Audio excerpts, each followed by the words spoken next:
사랑하는 성도 여러분, 우리는 지난 4월에 고린도전서 12장과 13장 말씀을 나누었습니다.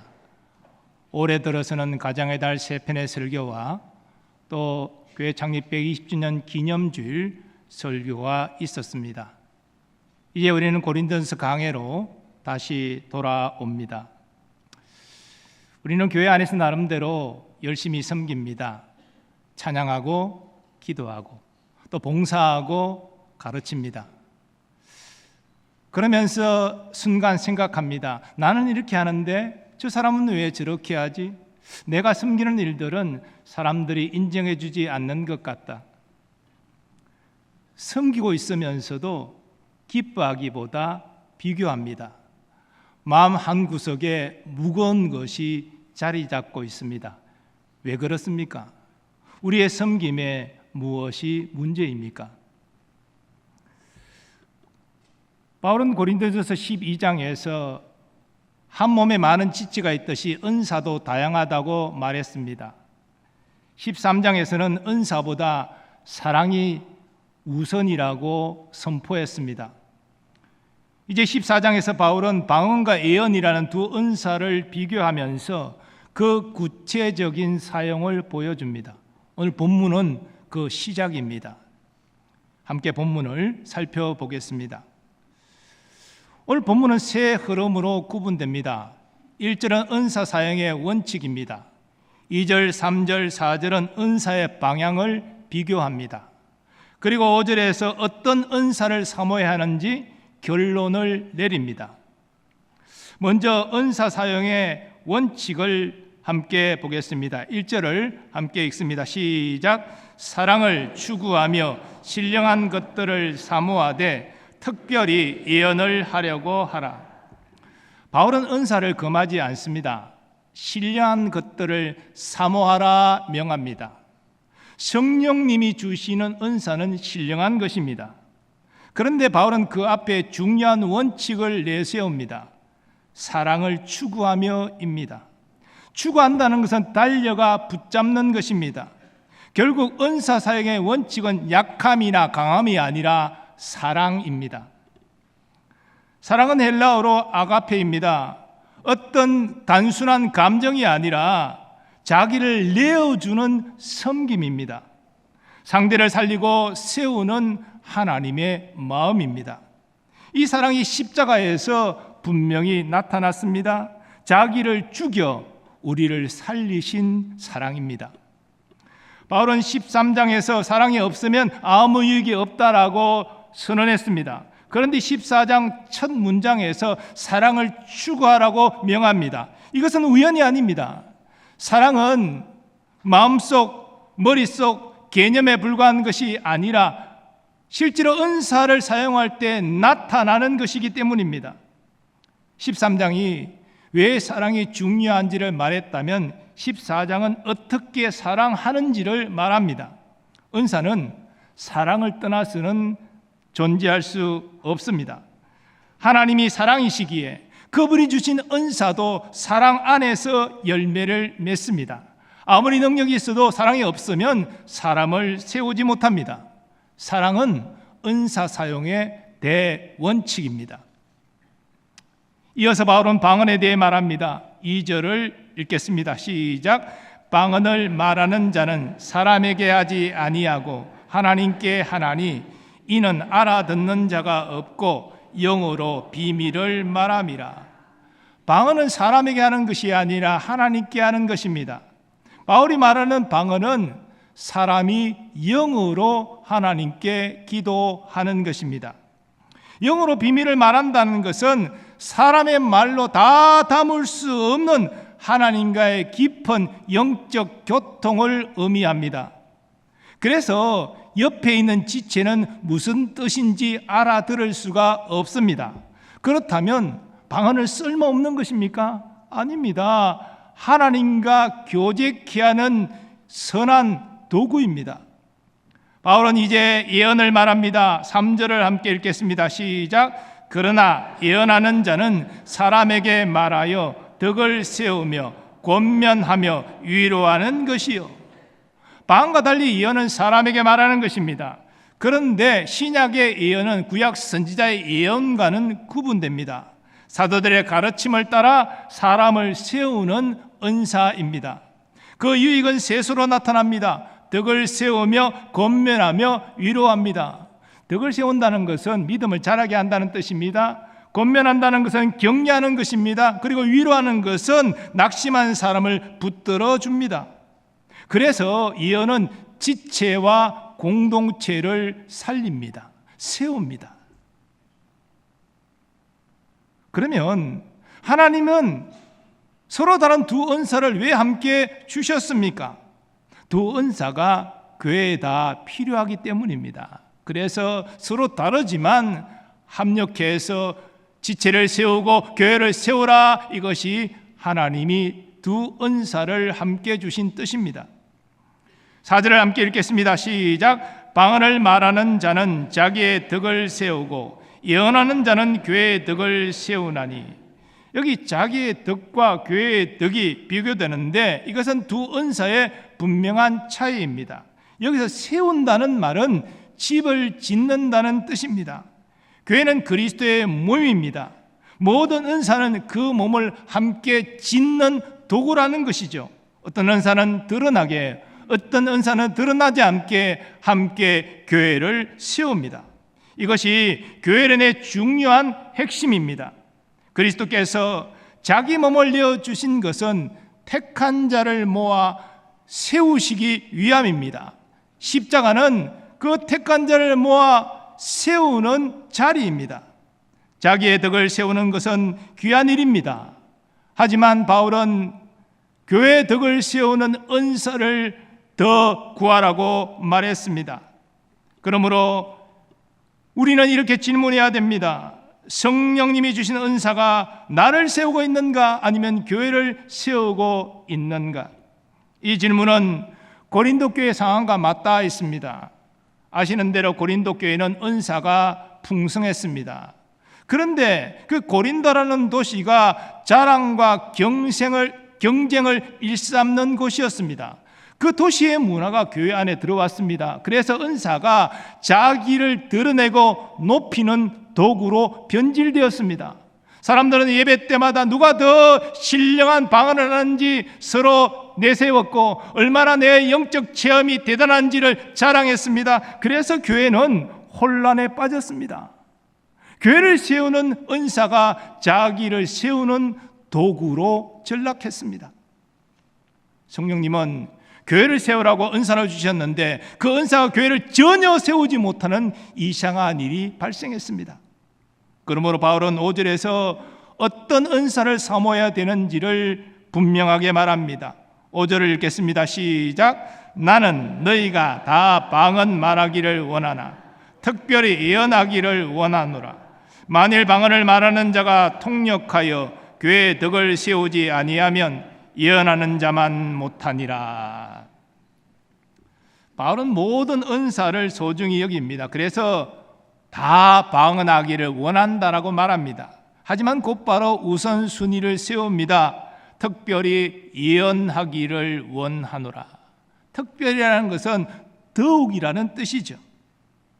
교회의 덕을 세우는 은사를 더 사모하라는 것입니다. 은사를 무시하는 것이 아닙니다. 내 유익보다 교회의 유익을 위한 은사를 더욱 사모하라는 요청입니다. 방언도 통역을 통해서 성도들이 알아들 수 있게 된다면 교회에 유익한 은사입니다. 통역은 한 사람의 영의 기도를 공동체의 유익으로 연결하는 은사입니다. 결국 은사의 우선순위는 신비함이나 강함에 있는 것이 아니라 교회를 세우는 여부에 달려 있습니다. 그리고 교회를 세우는 길은 바로 사랑입니다. 사랑 안에 있는 은사가 자연스럽게 지체와 공동체로 향합니다. 결국 사랑은 모든 은사의 시작이요 끝입니다. 바울은 은사의 크기나 신비함을 강조하지 않습니다. 은사가 어떤 방향으로 향해야 되고 그 목적을 어떻게 이루어야 되는지를 강조합니다. 오늘 그 메시지는 우리에게도 다가옵니다. 우리는 은사로 누구를 세우고 있습니까? 오늘 본문이 다루는 것은 성령의 은사입니다. 그러나 이 은사 사용의 원칙은 우리의 일반 신앙생활 전반에도 그대로 적용됩니다. 이제 주님이 은사를 어떻게 사용하라고 우리에게 말씀하시는지 함께 듣겠습니다.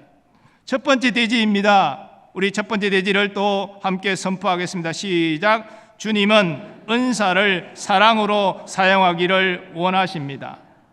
은사보다 사랑이 먼저입니다.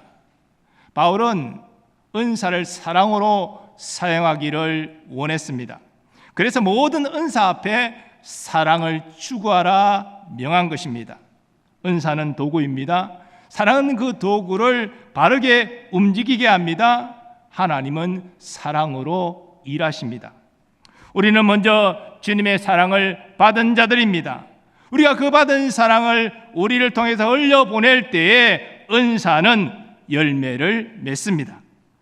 예수님도 사랑 안에서 사역하셨습니다. 예수님을 부인한 베드로 앞에 부활하신 예수님이 나타나셔서 3번씩 물으셨습니다.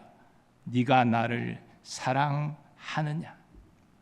예수님은 베드로의 회개를 요청하지 않고 그의 능력이나 그의 담대함에 묻지 않으셨습니다.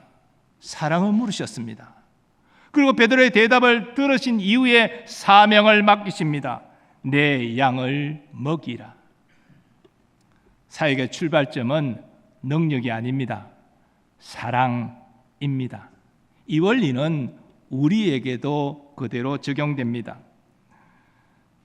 은사 사용에서든 일반적인 믿음의 행위에든 우리의 섬김에 사랑이 동기로 있는지를 살펴야 합니다. 우리의 섬김의 동기는 과연 무엇입니까?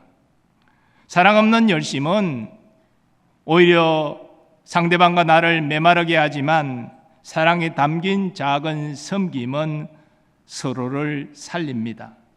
은사로 섬기든 믿음으로 섬기든 사랑의 동기를 살피십시오.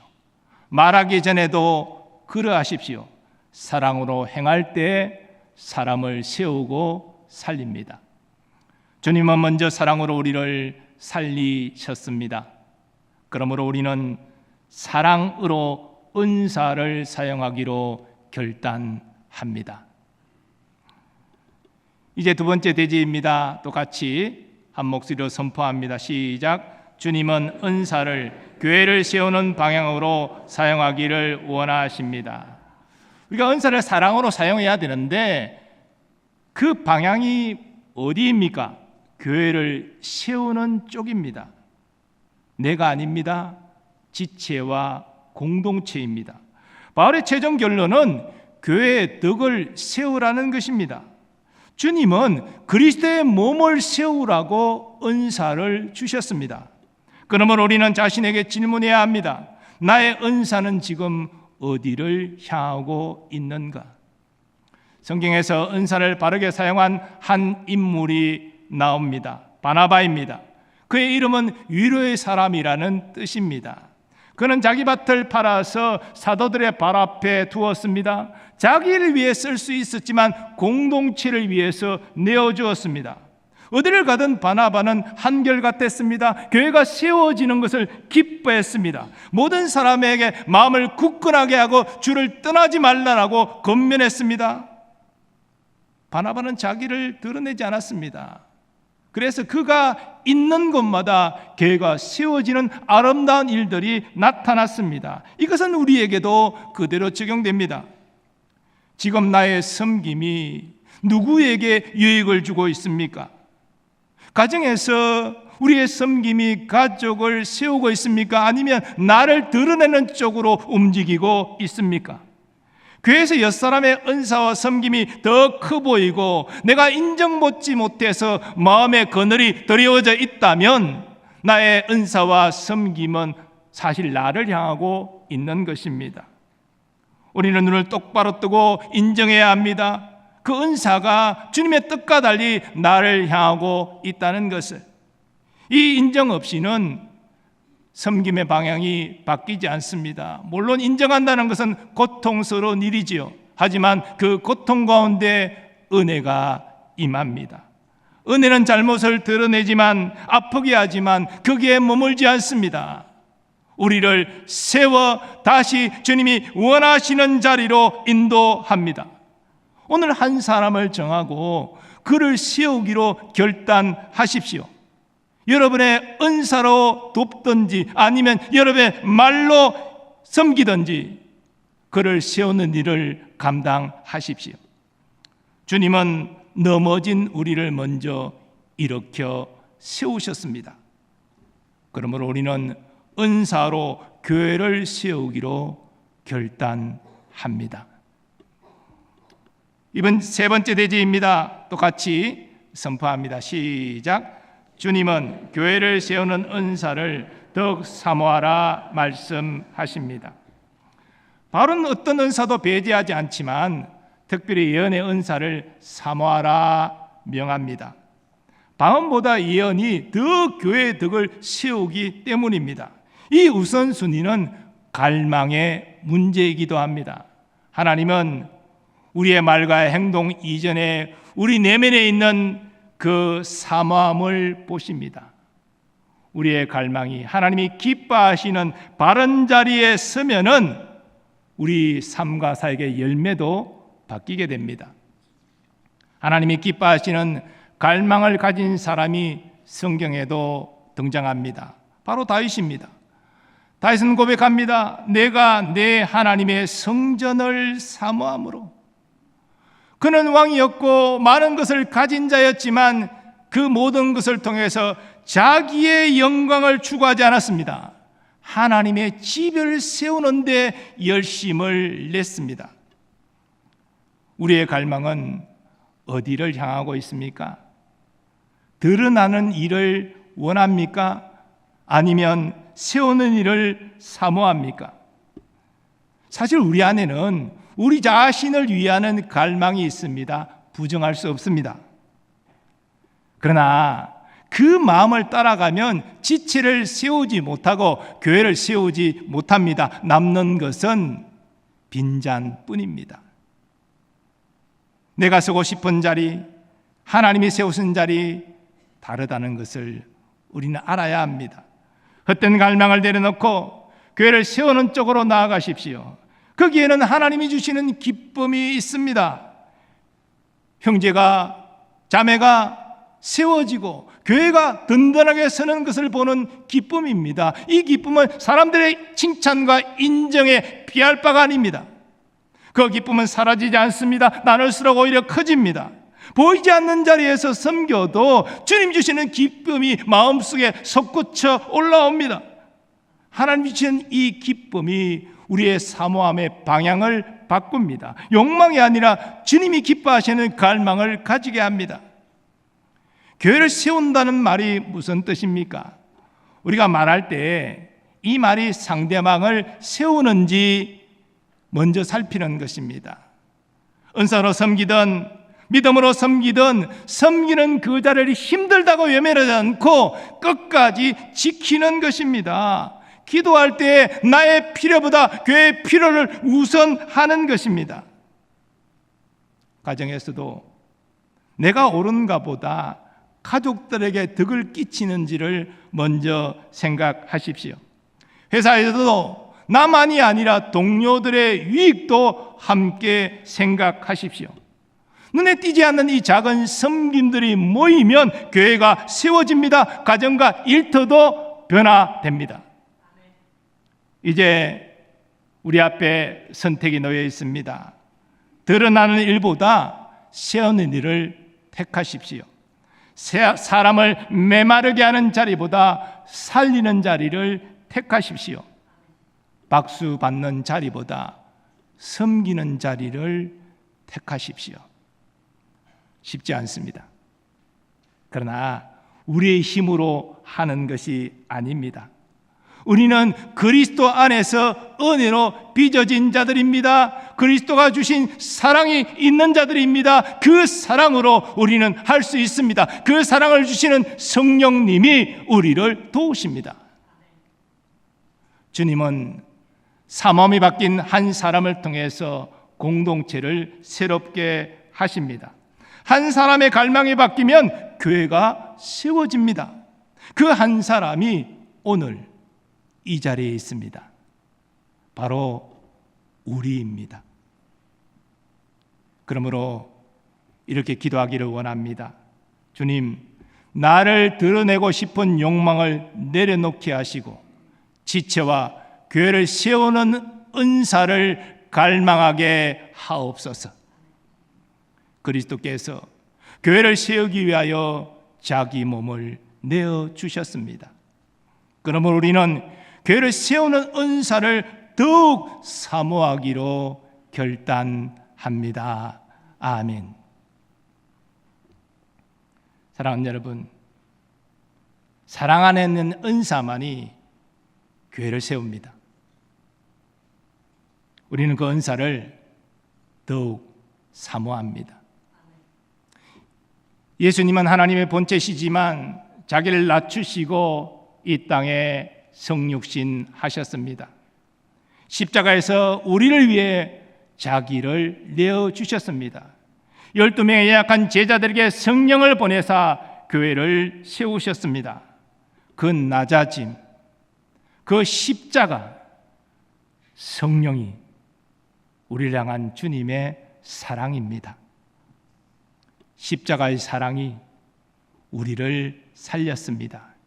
이제 그 십자가의 사랑이 교회를 섬기라고 우리를 보내십니다. 어느 교회에 새 가족이 올 때마다 손편지를 쓰는 권사님이 계셨습니다. 그 손편지 안에 이런 내용이 있었습니다. 성도님을 우리 교회로 하나님이 보내어 주셨습니다. 환영하고 축복합니다. 몇 년 뒤 한 분이 간증합니다. 권사님이 손으로 써서 주신 그 편지가 나를 붙들었습니다. 일반 성도들 잘 몰랐습니다. 그러나 드러내지 않고 섬긴 사랑으로 쓴 그 손편지가 한 사람을 붙들어 세웠습니다. 주님은 작은 섬김을 통해서 교회를 세우십니다. 주님이 사랑으로 주의 몸을 세우셨습니다. 그 사랑이 우리를 교회로 섬길 수 있도록 보내십니다. 우리는 그 사랑의 흐름 안에 있는 자들입니다. 이제 교회를 세우는 은사를 더욱 사모하십시오. 그 은사를 사랑함으로 사용하십시오. 주님이 우리와 함께 하십니다. 이제 가능하신 분들은 일어나셔서 오늘 받은 말씀 생각하시면서 형제의 모습 속에 우리 찬양하도록 하겠습니다.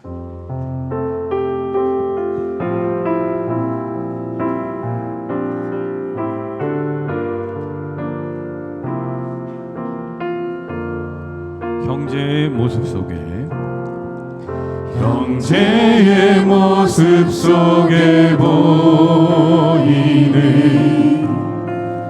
하나님 영상 아름다워라.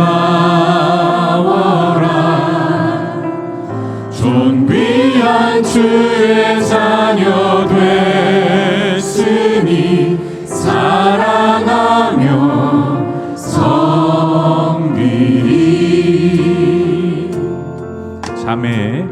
자매의 모습 속에 보이는 하나님 영상 아름다워라. 존귀한 주의 자녀 됐으니 사랑하며 섬기리. 우리의 모임 중에 임하신 하나님 영광 아름다워라.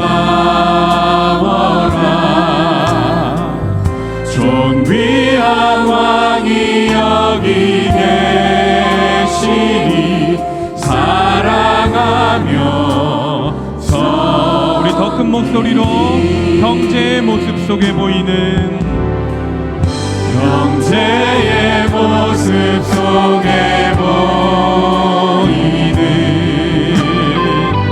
하나님 형상 아름다워라.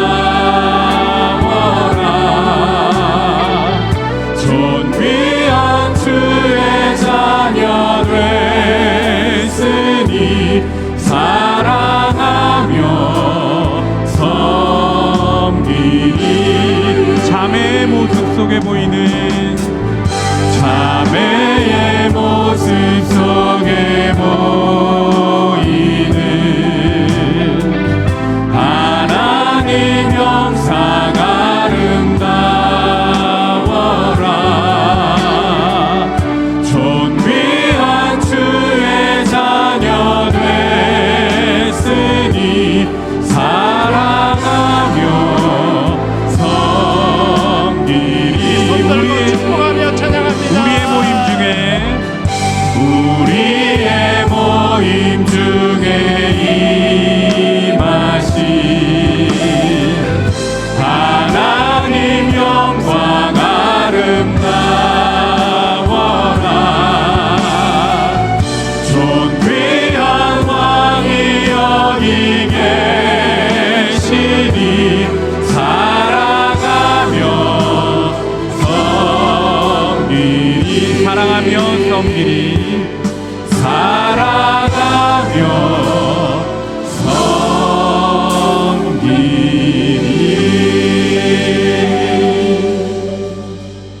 말씀 붙잡고 함께 기도하겠습니다. 우리는 주의 은혜로 주의 사랑을 받아 하나님의 자녀가 되었습니다. 우리에게 주신 믿음도 우리에게 주신 은사도 사랑 안에서 사용하는 것이 주님의 뜻입니다. 그럴 때 지체를 세우고 교회를 세울 수 있습니다. 우리 가정 안에서도 우리의 삶의 모든 터전 속에서도 이 원리는 그대로 적용됩니다. 주님, 사랑을 사모하게 하시고 사랑함으로 말하고 행동하고 섬기게 하여 주옵소서.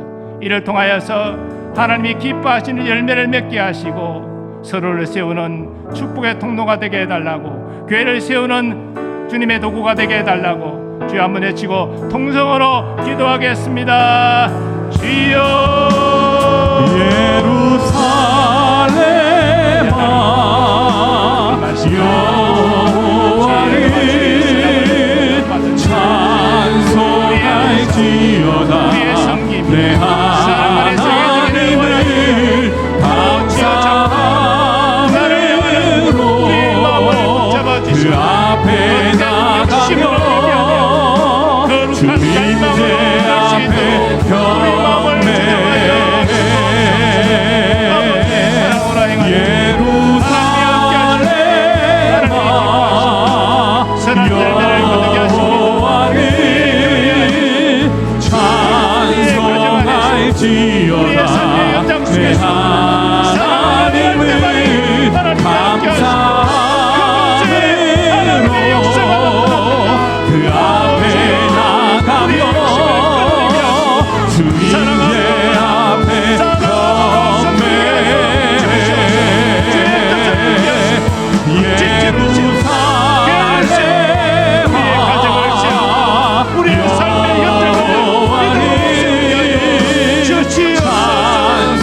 감사함으로 그 앞에 나가며 주 임재 앞에 경배해.